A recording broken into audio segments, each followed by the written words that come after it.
Yeah, good afternoon. Of course. I'm Philip Munoz. I teach in the political science department, and I direct the new minor in constitutional studies. And the constitutional studies minor, as well as the postgraduate program, sponsors Professors for Lunch, along with the Office of Undergraduate Studies, and we have a new partner, the Student Affairs. So thank you especially to David Moss, his first time joining us. Thank you very much for your support. Thank you especially to the faculty that have made it, and of course the students. Just a couple housekeeping announcements. It's helpful to the dining staff if you bring your trays downstairs and the rubbish. We have some receptacles over here in the corner. Looks like we'll have a few extra lunches, so if someone wants we don't want the food to go to waste, so if you can bring it back to the office and share it with someone, or you students, if you want to bring an extra lunch with you, that's certainly fine. And we do have some copies of Professor Roche's book, and we put those out at the table if anyone wants to take one of those on their way out. Let me introduce Neil. Neil, where are you? Neil Ravinda, a junior here at Notre Dame, a physics and philosophy major who will introduce Professor Roche.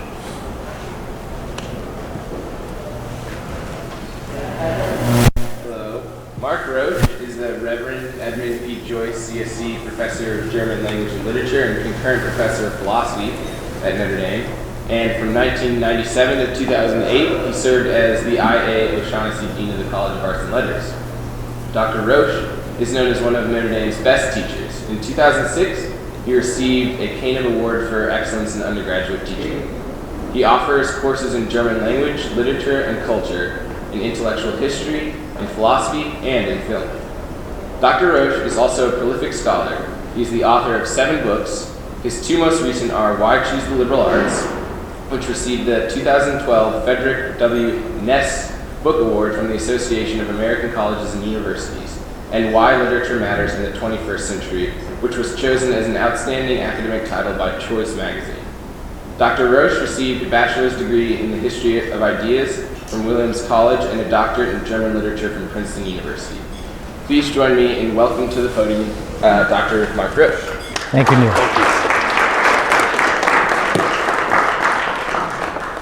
Thank you, Neil, and thank you, Phil. And thank you all for coming. It's a very welcome forum. One of the struggles I had as dean was to encourage engagement with intellectual issues also outside the classroom. So I'm really delighted to see an activity like this and to participate in it.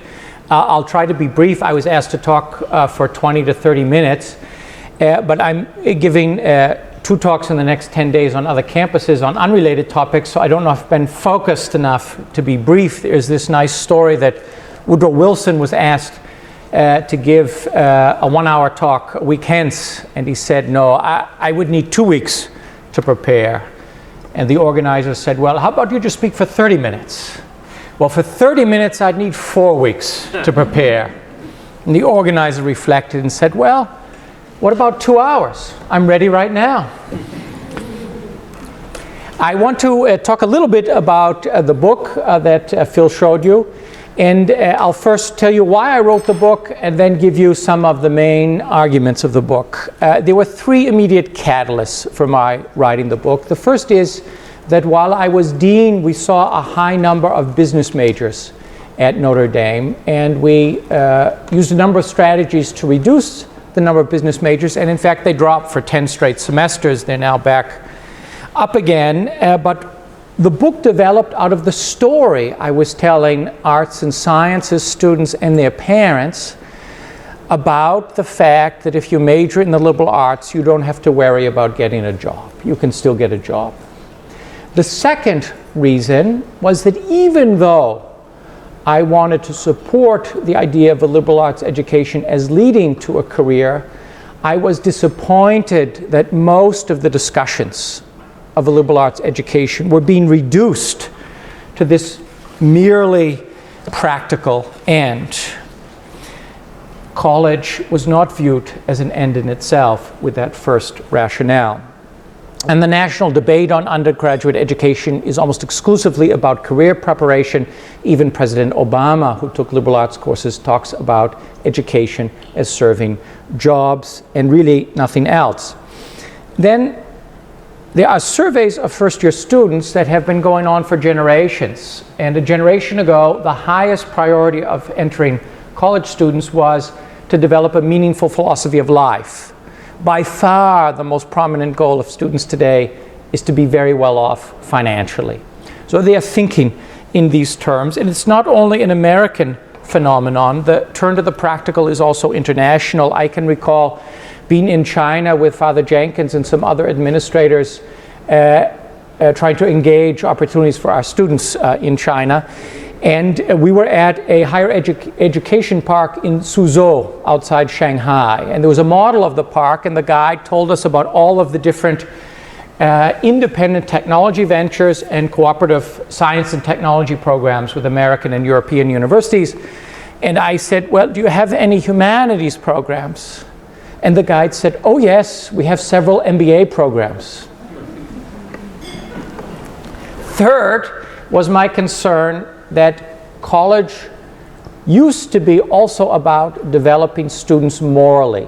And that had more or less disappeared from the landscape as faculty were focusing on disciplinary knowledge and critical thinking. So those were the three catalysts.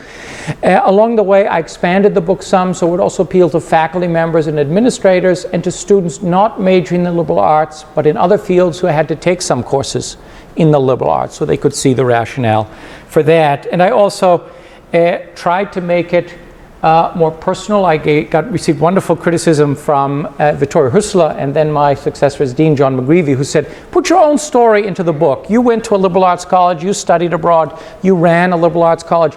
Introduce some stories from your own life. So I tried in that way to make it also more colorful. The first chapter of the book is called Engaging the Great Questions. Education should be relevant, but there's much that is relevant beyond what is practical. Students come to college with great questions, and college awakens in them other great questions. What is most essential to human flourishing? How did the world begin? Why are there wars? What are the great artworks of the ages? What were the great turning points in history? What are our generation's most pressing moral obligations? Few of these questions have practical value in the truncated way we tend to define practical value, but they matter to students. To understand the world as it is and the world as it should be, those are important questions for students. We commonly speak of the big questions, and I speak of the great questions because these questions are not only expansive in terms of covering a lot of terrain and a lot of disciplines, but they're qualitatively important questions, therefore great questions.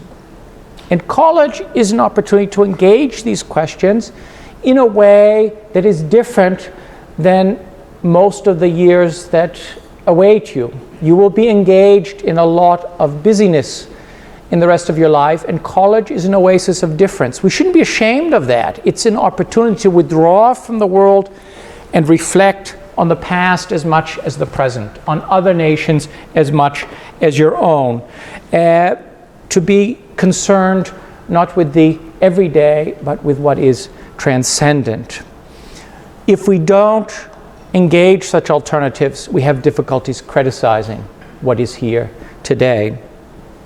Toward the end of my first year here at Notre Dame, I traveled to Innsbruck, Austria, and reviewed the program there. And as part of that, I interviewed all of the students on the program. There were about 20 of them. And among the questions I asked was, what did you like most about your experience in Innsbruck? And the arts and sciences students had difficulty answering the question because they liked so much. It might, in some cases, have been taking a course in Austrian history, not offered at Notre Dame, or advancing in the language, or visiting the museums, or the beauty of the landscape, or living with a host family, engaging them in another language. There was, of the 20 students, one business student who had no trouble answering the question. When I asked him, he said, oh, that's easy.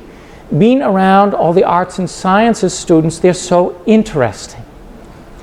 Gaining a liberal arts education gives you resources for your life. It makes you more interesting because of the kinds of questions you engage.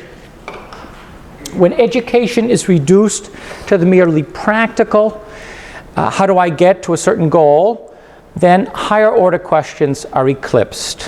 What end should I pursue? Which are more interesting and which are more worthy?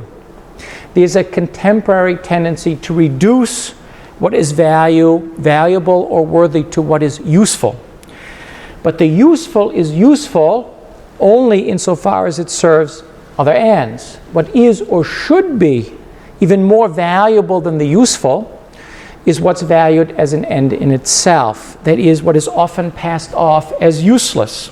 For instead of helping us reach some higher goal, it is itself a most worthy goal. The exploration of nature, understanding the social world, friendship, love. These are all examples of something of intrinsic value.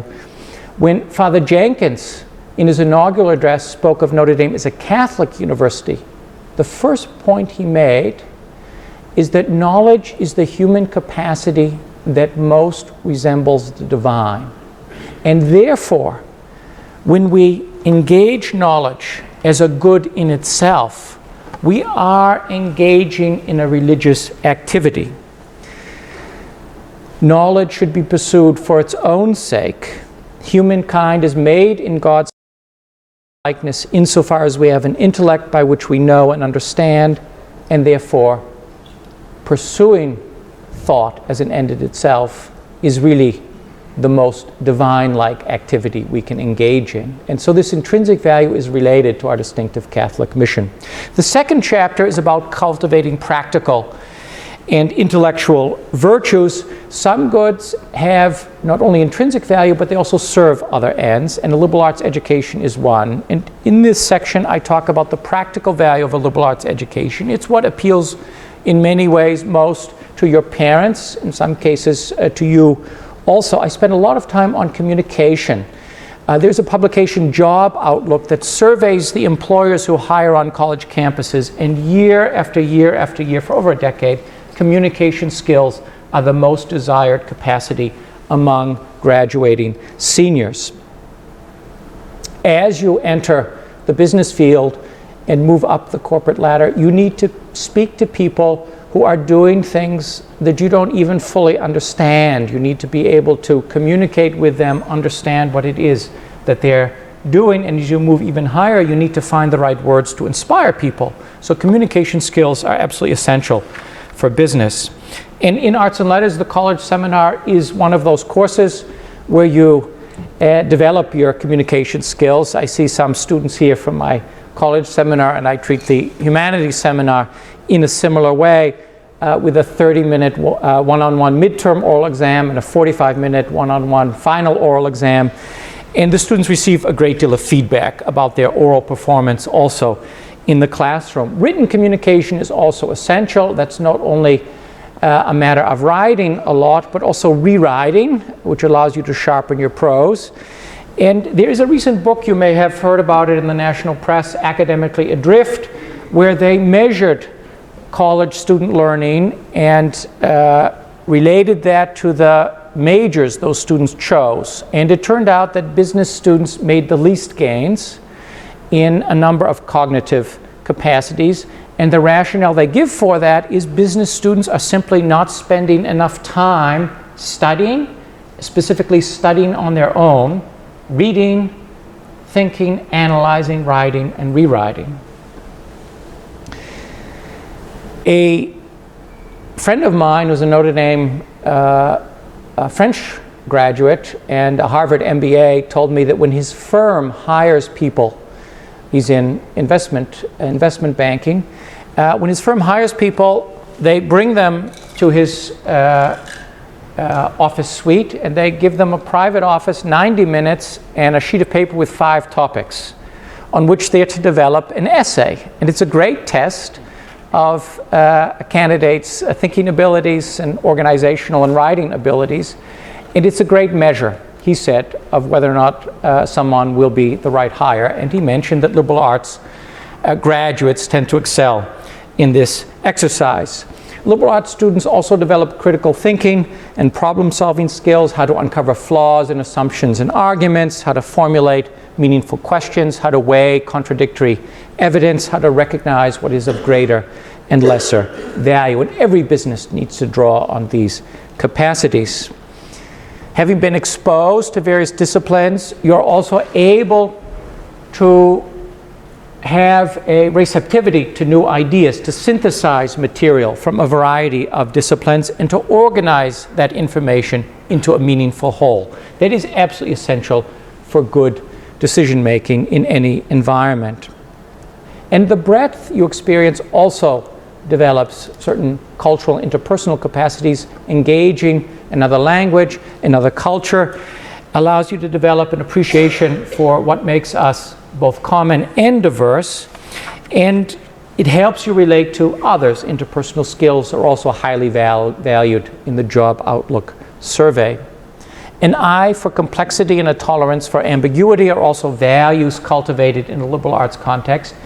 There are people who think that if you can't immediately go to an either-or solution to a problem, then you're engaged in muddled thinking. But that is itself muddled thinking, because many questions are simply hugely complex. Evil is not easy to recognize. Many artworks allow for genuinely ambiguous interpretations, and that's one of the reasons for their continuing fascination. When I speak with Notre Dame liberal arts graduates who've gone on to flourishing careers in business, they talk again and again about how often their decisions in business and in life involve what they call the gray areas. There is uncertainty, and they need to draw on as much knowledge as they can, but they know that there is no simple solution to a given problem. Perhaps the most important value you learn in a liberal arts context is the love of learning that allows you to continue to learn. The sociological data suggests that an American today with at least 2 years of college education will change jobs at least 11 times before retirement. Being able to work your way into new areas, preparing yourself for jobs that don't even exist, is part of a liberal arts education. And as you ascend the corporate ladder, again, you need to learn about new and emerging areas where you don't have the technical expertise. You have to be able to learn about what others are doing. And the question arises, well, with this kind of background, do the liberal arts graduates say at Notre Dame, get jobs? Well, it turns out that the last survey showed that the arts and letters graduates were 2.8% unemployed 6 months after graduation. The Mendoza College of Business was also 2.8% unemployed 6 months after graduation. And are you able to receive a reasonable compensation? Well, the data also show that you do well. If you major in math or physics or economics, you will have a starting salary that's higher than finance, and at least 20 arts and sciences majors will give you a mid-career salary that is higher than a generic business major. You also have to think about competing with, at the top levels, say Ivy League graduates who for the most part don't even have business as an option. They have taken more liberal arts courses, engaged liberal arts more than a Notre Dame business graduate. Are you prepared to compete with them? The third chapter is called Forming Character. When you ask people, especially faculty, what is the purpose of a liberal arts education, the first phrase that will usually come to mind is cultivating critical thinking. And that is indeed important. 99% of faculty in surveys consistently identify that as being very important or essential. And only a fraction of those same faculty say developing moral character or developing personal values are also important or essential. And a culture that elevates only critical thinking, formation, the goal of helping students develop virtues, helping them build character and gain a sense of vocation, the moral and social purpose of education is neglected. I think Notre Dame does a relatively good job in this regard, and I was partly inspired by Notre Dame in writing this chapter. Virtually everyone will acknowledge that residential life and extracurricular activities, also community service, help develop character. And I emphasize that in the book, but they're not enough. Many intellectual pursuits presuppose virtues of character, and so the two often develop in tandem. For example, to prepare well for class by completing all assignments, rereading materials, making appropriate notes, and reflecting thoughtfully is to elevate study over other available pleasures, and so is an example of temperance. To consider that every author I study may have ideas that are worthy of my consideration is to enact a certain generosity of spirit. To recognize in works that I am engaging insights of great value and a sense of greatness is to experience the virtue of modesty. Discussion classes test and develop many additional virtues. To listen carefully to the views of others, to weigh them honestly, even if they should contradict my initial suppositions, is to enact a kind of justice. To encourage effectively the participation of others, to draw them out into the discussion, is to enact intellectual hospitality. To challenge the views of interlocutors without irritating them to such a degree that they turn away from the discussion is to enact a kind of diplomacy. Humility is evident whenever I recognize that the idea with which I entered the conversation is actually no longer valid, that I need to rethink my positions. There we recognize humility. And when I hold on to a view against the consensus because I haven't been convinced by rational arguments, is to enact a kind of courage.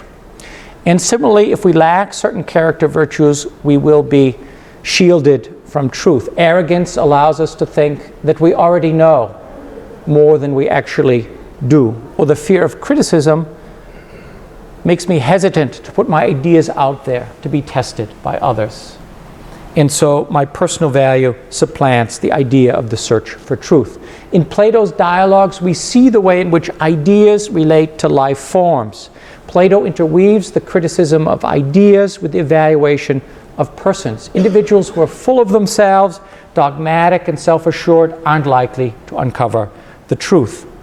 I think assignments can help bring out this existential dimension of education. In the college seminar I teach on faith, doubt, and reason, most of the questions that students have to address engage the arguments of the text, the genre of the text, the historical context, but a number of the questions ask them to reflect on existential questions. How does faith relate to reason? Is doubt potentially productive? How do we judge the validity of a religious claim?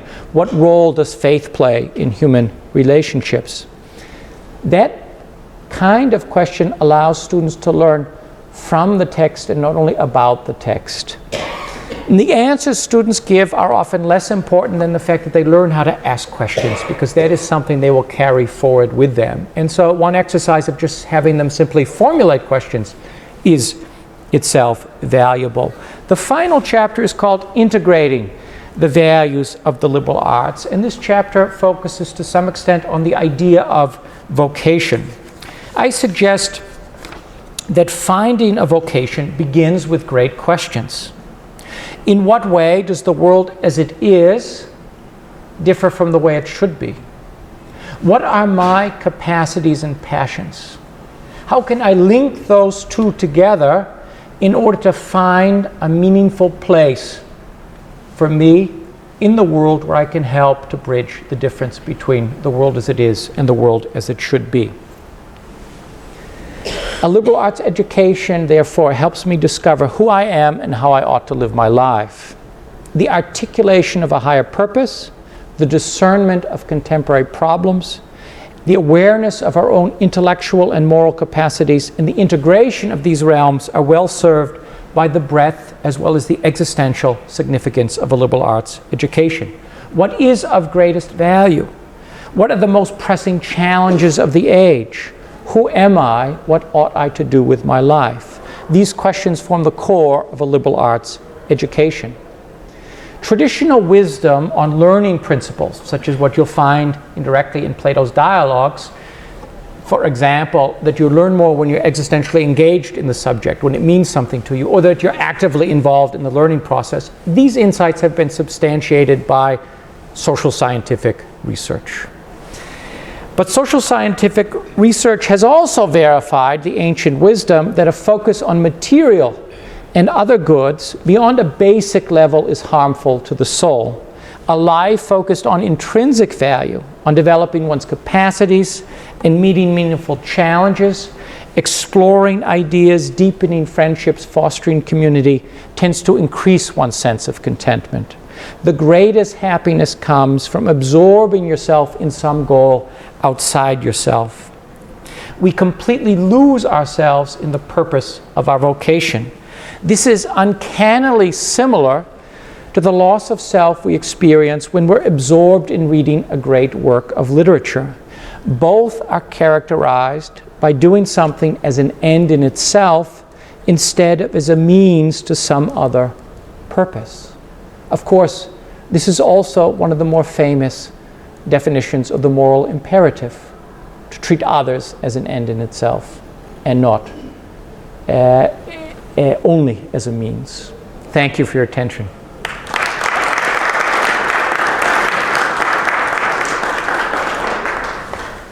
Thank you very much. That was fantastic. Exactly what we had in mind when we started Professors for Lunch. We have plenty of time for discussion and questions. We always like to ask our undergraduate students to ask the first question.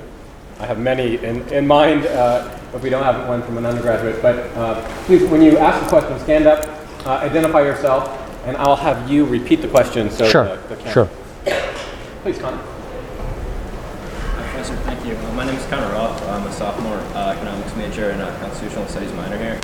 I was just curious, do you think there's a stigma with liberal arts education that, people say, oh, I won't get a job if I major in philosophy or something like that? Is that why not many people go into it, or is it more just like an opportunity cost, like it's too much work to think, what's the meaning of life or something like that? Hey, that's great. Connor's question was, is there a stigma associated with a liberal arts education, namely that it'll be difficult to find a job, or is it a matter of students not wanting to put in the work in order to explore these difficult questions? I would hope with Notre Dame students it is more ignorance than laziness, but the data do show nationally, it's true, that business students spend less time than majors in any other field, fewer hours per week than nursing and education, which are also pretty low. I suspect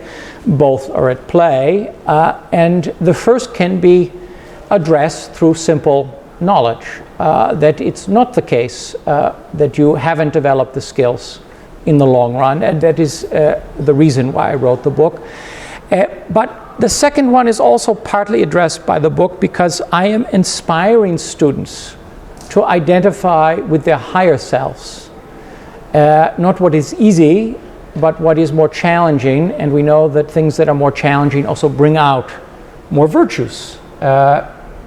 Difficult work has long-term advantages, and the students who receive tough grades in my classes and a lot of tough feedback, in the long run they're better off than students, hypothetical students I would teach and say what you're doing is already great. So I think the difficulty should be embraced, and those are really the two challenges. You've identified them well, Connor. Other students? Yes. Hi, my name is Ari. I'm an international and design major right now. So I actually started art study out of architecture major and then switched to business and then added a design degree. So I added my second arts and letters degree sophomore year. And I realized that when I was just a business major, I was thinking something that I just felt like this was just not meaningful. So that's why I decided to add an arts and letters degree. But I realized a lot of my business major friends don't really find that. So they find that, oh, it's pretty practical just to have a business degree. So how would you encourage these business students to go outside and take more arts and letters classes or whether like taking all the resources, because most of the resources on campus are related to arts and letters. So for example, research, conferences, events, and all that things. So I don't know if there's anything from arts and letters side that is encouraging other students to do that. Yeah. The question was related to you're adding a arts and letters major after initially being in business, and then the question, are there ways in which we can encourage more business students to pursue that kind of avenue?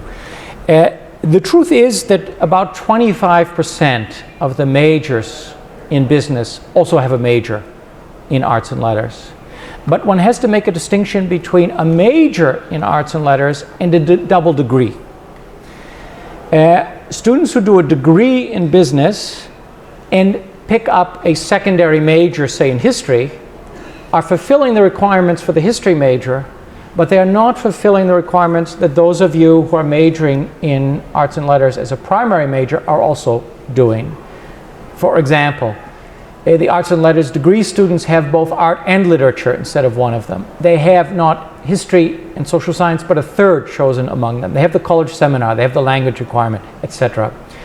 And I think the best way to persuade students is to dispel the idea that college is about meeting practical needs, and dispel the idea that even if you are not persuaded by that argument, that a liberal arts degree in the long run may actually be more practical. So the kinds of arguments I've given, the question also introduced the idea that there are actually more opportunities in arts and letters than there are in business in many ways. Example, we have not only the Arts and Sciences Honors Program, where students have to write a senior thesis, but we have honors tracks in every single department in arts and letters. And we know that the senior thesis is one of the most memorable activities that students engage in. When you survey them 5 to 10 years out and ask what was most memorable in your college education, the senior thesis is at the top of the list. And it's obviously why. You are actively engaged in developing a project that you've chosen by yourself, and that is those are two presuppositions right there for good learning. One-on-one contact with a faculty member, another best practice in terms of learning well. All of the departments in arts and letters offer these honors tracks, which sometimes have more enhanced courses, special courses, learning, say, methods in historical research, and then the thesis. And when there were discussions about introducing an honors track in business, the faculty said, well, how do you compensate the faculty members for this extra work in advising students? And from an arts and letters perspective was, what do you mean compensate them? This has intrinsic value. Faculty like to engage students with good ideas. That would never work in business. Was the response. And in fact, there is, as far as I know still, I don't follow all of the administrative and university politics anymore, but when I left, there certainly was no honors track. So that's a huge opportunity there that's simply not available to students in business. And then undergraduate research is a flourishing activity in the arts and sciences for sure. I think you need to be an ambassador. And in fact, I invited my students last year. I gave them an option of 2 activities for a particular assignment. They could wind into everyday conversation a fairly lengthy parable from Lessing's drama, Nathan the Wise. And they couldn't tell the students this is part of a class exercise. They had to move the conversation to issues of religious tolerance or something where it would fit, and then begin this parable that would take them a good 5 minutes to tell and hold everyone's attention. Or they could seek out a student who was oriented toward business and play Socrates to that student and ask them tough questions about why they were majoring in business, whether it made sense, etc. So we need all of you to be ambassadors if we're to keep those numbers low. And it's really only about 200 students per class that need to come down in order for us to have a manageable percentage in business. But even if it came down 200 students, we'd be at about 25%, and the national norm is 21%, and our peer groups, for the most part, don't even offer business. Other questions? What happened with your students that did this exercise? Well, I will tell you, Caitlin's here. When I gave the assignment in the fall, I realized the students were extremely nervous about this. I said, well, don't pick someone who's already your friend. They're worried that they would alienate them for life. And so I said, we will come back to it in the spring. And then they read the book as the first class in the spring. And knowing that Notre Dame students are not always eager for controversy and Socratic engagement, I became a little bit easy and gave them the choice. But I also told them that they would get extra credit for doing both. So some did both, and some chose the liberal arts piece. And some of them convinced others, and others didn't want the workload of the arts and sciences. Yes? I just have, I'll stand up and I'll try to speak loud. You mentioned that there's the same unemployment rate as 2.8% for business students and for the liberal arts students here at Notre Dame. And I believe that, because a degree period from Notre Dame was going to open far more doors for you, I'm sure.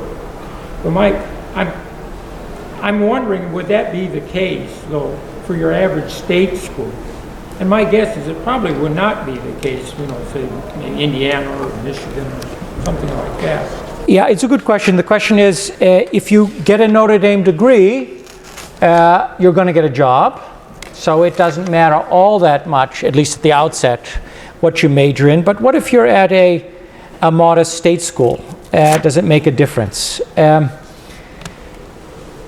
is true that economists talk about a signaling theory, that if you go to a particular institution, it signals your quality. That's different than the value added. If you get into the Harvard MBA program, you could possibly learn nothing there. You will get a job because the signaling theory says if you've gotten into the Harvard MBA program, you're worth hiring. And it's similar at Notre Dame.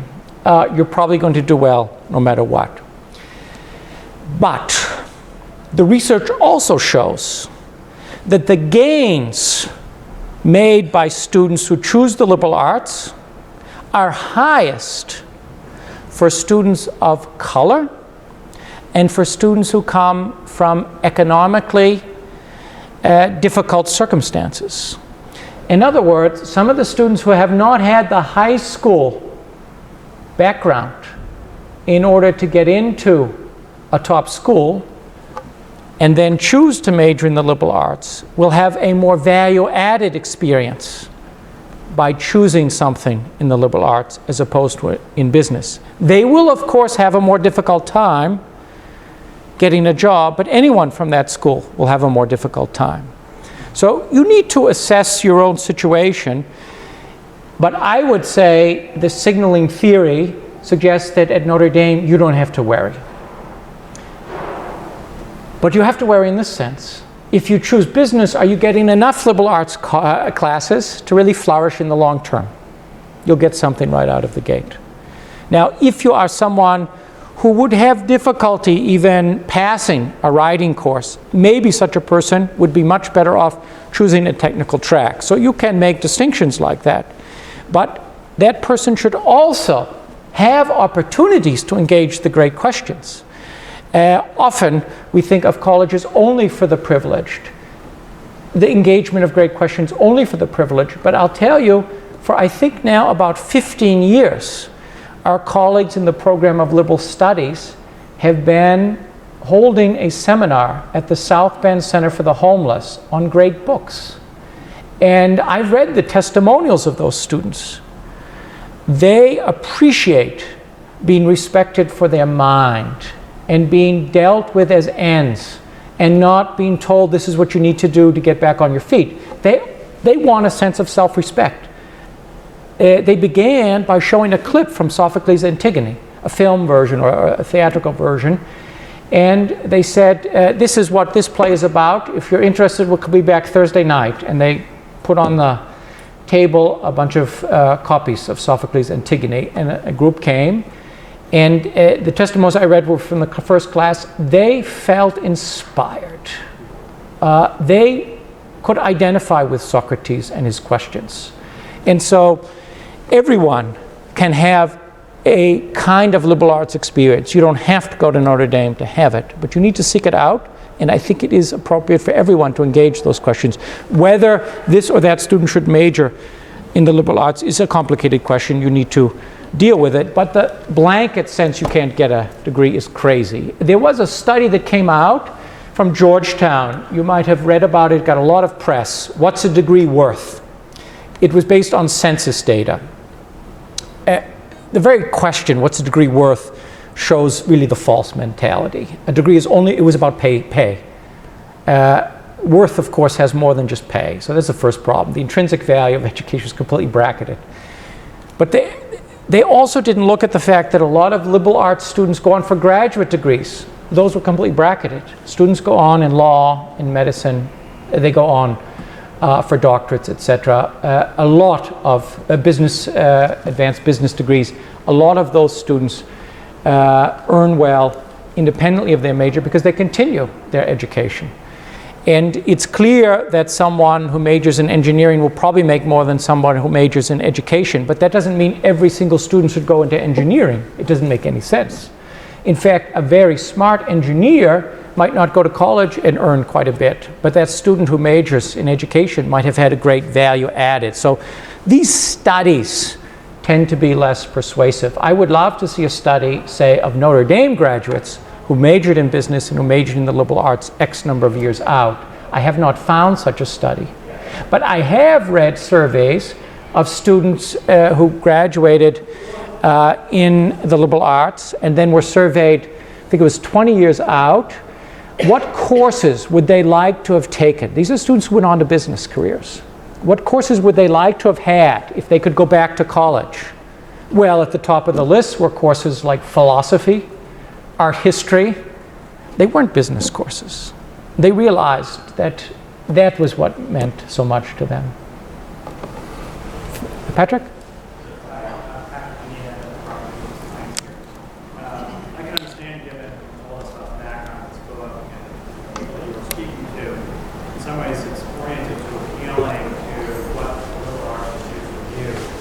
But it strikes me that the very word liberal arts, the word liberal, implies liberty, which implies something to do with politics. So, a question from my own world. Do you see, and maybe it doesn't appear in the book, but do you see a way in which the liberal arts are also connected to the civic arts or civic education? Yeah. That is to say, not simply what it will do for you as an individual, but how the liberal arts education experiences the civic life, the civic health, which is something that we all have to concern about right now. Yeah. It's a good question. Patrick was asking, well, I talk about what a liberal arts education can do for you, but the question was, what does it do for society? Does it also have a civic element? Is there a reason why we would support a liberal arts education, and can graduates with the liberal arts flourish then in a different way in terms of the civil society? The answer is yes. And in fact, when you read articulations of why one should pursue a liberal arts degree, the two most prominent are critical thinking and then civic education. It helps prepare good citizens because they can debate and can understand the big issues. I don't isolate it as a separate issue, but it's layered throughout. Because great questions, I divide into three kinds of great questions. Enduring questions, what is beauty, what is justice? Contemporary questions, which are related to civic issues. How can we reduce our ecological footprint? How can we reduce poverty in developing countries, etc.? And then existential questions. What is my purpose in life? Those contemporary questions relate often to civic issues. And then the formal skills you develop allow you to debate, analyze issues, to vote more effectively. And then the sense of vocation means you play a role in that society. So it is implicit throughout. And the research also shows, by the way, that students who or persons who read a lot, more than the average. They volunteer more than other persons, and they vote more frequently than other persons. So these are related, but I don't isolate it as a separate issue. It probably would be the fourth argument if I wanted a fourth, but I put it as implicit throughout, and the pitch is mainly to the student. Whereas if I were arguing more broadly, the purpose of supporting liberal arts education is to create future leaders because these skills are evident. They have the value orientation, they have the formal skills. It's a good question, it's implicit really. Yes? Hi, I'm Michael. I have a dual degree in engineering and philosophy. Okay. I also have a job in an accounting firm, so I have pretty much liberal education as you can get. When we kind of graduate and the structure of our courses dissolve, what solid criteria, at least in your own life, do you use for evaluating whether you want to go to a lecture or what kind of book you want to read or the newest material that comes out, and how do you determine how best to use your time to continue that liberal arts education after you graduate? Yeah, it's a great question. The question is, once you graduate from college, how do you assess how to use your time in order to continue the liberal arts education? I think it's a big challenge. It's a big challenge because Americans work so many hours, and the attractions of popular culture are so widespread that it's difficult to withdraw from that and find time to read, engage in good conversation. I think you have to make a conscious effort. The first thing you need to do is make the conscious effort, and your asking the question suggests that you're on the right path. Of course, your presence here is also a good sign. So I would say recognize the problem. One great question is, how is the world structured today? And you have to realize you are being invaded all the time by technology and superficiality in ways that don't allow you to ask the greater questions. I had an experience once where my wife was very unhappy with the local newspaper, and she called without asking me and canceled the subscription. And I, of course, didn't question it in the least. And instead of reading the local sports page over my cornflakes, I got out Plato's Dialogues and started reading Plato's Dialogues. It was a much better use of my morning time, and I stumbled into it. If there's a war going on, I'll pick it up. People love to tell you the news, and as dean, this was while I was dean, people love to be able to inform the dean of something he doesn't know. So I was happy to be told all kinds of contemporary events, and I stayed current that way. You have to make a conscious effort to retreat. And I think how you spend your vacation time is one piece. Do you go to escape the winter, or do you go somewhere to end a frolic, or do you go somewhere to read, or go somewhere to visit museums, etc.? To be conscious of it is first and foremost. And I think there are so many ways in which we're lulled into wasting our time that the conscious choice of friends is important. We are so engaged in a business environment when we're in business, and we're so engaged in an instrumental view of everything today that many of our friendships are instrumental. They serve a purpose. You hang around with your business friends. That is, according to Aristotle, not the highest form of friendship. It's mere utility. Mere pleasure is also not. Rather, engaging one another on issues of common value, the highest issues that we should contemplate, that is the deepest form of friendship. And that's one reason why so many college friendships last, because they are formed in engagement with the great questions. And you need to find people who will elevate you. One of the most important learning principles that has been identified in this social scientific research, it's not rocket science, but we have some data to support it, is that students, in fact, the single most factor in the measurement of student learning is the peer group. If you are coming, say, from an impoverished background, and you don't have the guidance to choose a college where other students are really very, very smart, and are instead underplaced. There's a lot of underplacement. It's a shame, but there's a lot of underplacement. The student who is placed higher in the more ambitious program with other smart peers does better, graduates, is more likely to graduate and to flourish. So choosing your peer group is hugely important. I can remember when I was an undergraduate student being so impressed by one of the faculty members. We had lots of opportunities like this to sit at tables with faculty members. He was always asking tough questions about enduring questions or the contemporary world political scene. And that's one reason I chose to go to a small liberal arts college. I didn't have that same engagement with big ideas and tough questions at home. I had a very loving home, but the conversation was weather and sports and one another. At college it was different. And so that peer group helped to form me. So being conscious, avoiding some of those distractions and finding the right peers, those are strategies. I required the students in my honors class last year to make a list of 10 to 20 works that they would like to read and to rank them. Works that had come up in our discussions, and keeping such a list and moving it around makes a lot of sense. That sort of keeps you on track. It's a goal orientation for something of intrinsic value, but you need to be strategic in that regard. I'm going to step in and ask Yeah. my last question. Okay. What is, if you could have Notre Dame do one thing to improve or enhance the liberal arts here at Notre Dame, what would you have us do? Well, I won't mention the thing I would do because I don't want to get in trouble with a lot of my colleagues. And let me phrase it in a different way. If we could, through one strategy or another, have everyone majoring in the arts and sciences. Engineering is a complex case. We could talk about that. Some people, such as Derek Bok, the former president of Harvard, think it should be a graduate degree, but an undergraduate degree in engineering that also offers ample arts and sciences courses, looks at broader questions such as values and issues of beauty, a lot of science, can perhaps fulfill it. But if everyone were to major in a discipline that stresses intrinsic value, and we could guide students that way, either by cajoling them or by changing the structure of the university, that would probably be the greatest thing we could do. Well, please join me in thanking the company.